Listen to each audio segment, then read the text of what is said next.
महाकुंभ में इस समय आस्था और भक्ति का सैलाब उमड़ चुका है और ऐसे में भारी संख्या में जो भक्त हैं वो आस्था की डुबकी लगा रहे हैं। ऐसे में सोशल मीडिया पर एक साध्वी का वीडियो वायरल हो रहा है। एक ऐसा नया चेहरा जो लोगों ने आज से पहले कभी नहीं देखा, लेकिन जो भी उसे देख रहा है बस वो देखता ही जा रहा है।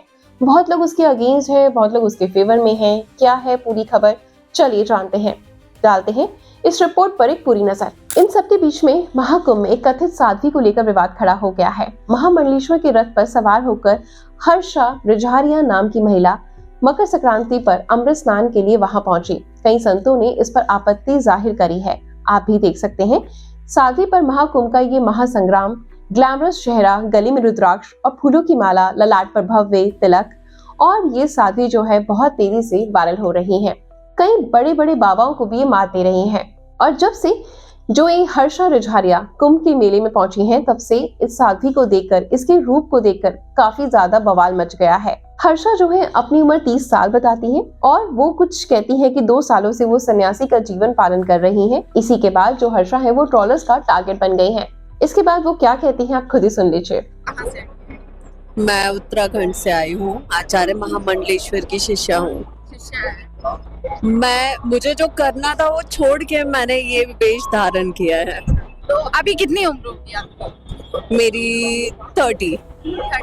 तभी कितने समय से आप मतलब साध्वी जी बनी? पिछले 2 साल से। पिछले 2 साल से। तो मतलब कैसा लगता है, किस प्रकार का सुकून मिलता है? भगवान की श्रद्धा में?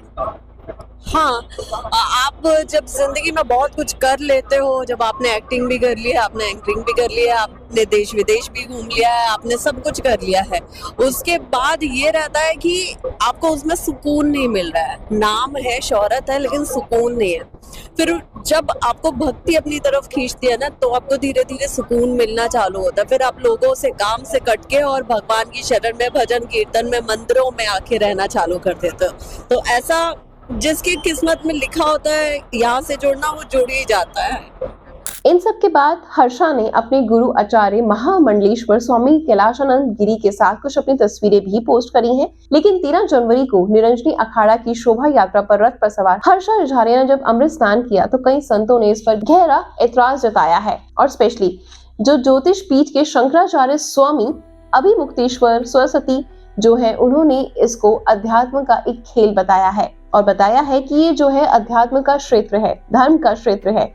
इसमें चेहरे की सुंदरता का कोई मायने नहीं रखती। यहाँ चेहरे की सुंदरता दिखाने का स्थान नहीं।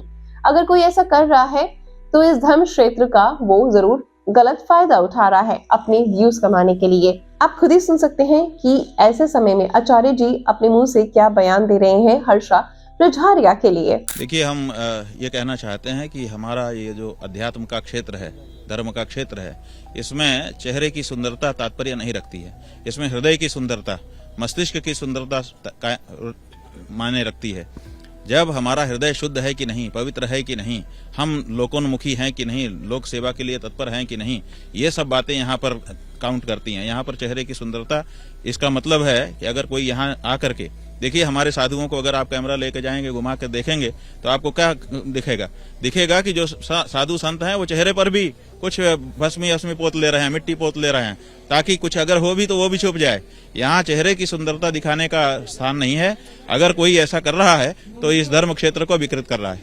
बट बड़ी बात तो ये है कि जहां महाकुंभ का ये मेला बहुत सालों बाद लगा है, वहां पर इस चेहरे को लोगों ने, यानी मीडिया ने ही इतना फेमस कर दिया है। देश में नहीं बल्कि विदेश में भी बार बार इनका चेहरा दिखाया जा रहा है और इनकी सुंदरता की तारीफ की जा रही है।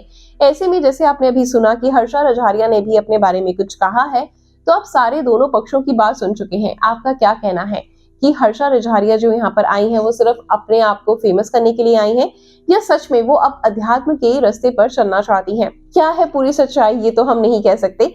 आपका क्या कहना है? आप अपनी प्रतिक्रिया कमेंट बॉक्स में जरूर दीजिएगा कमेंट करके। और ऐसी ही खबर देखने के लिए हमारे चैनल के साथ जुड़े रहें। अगर आपको हमारी खबरें पसंद आती हैं तो वीडियो को लाइक और शेयर जरूर करें। Good luck.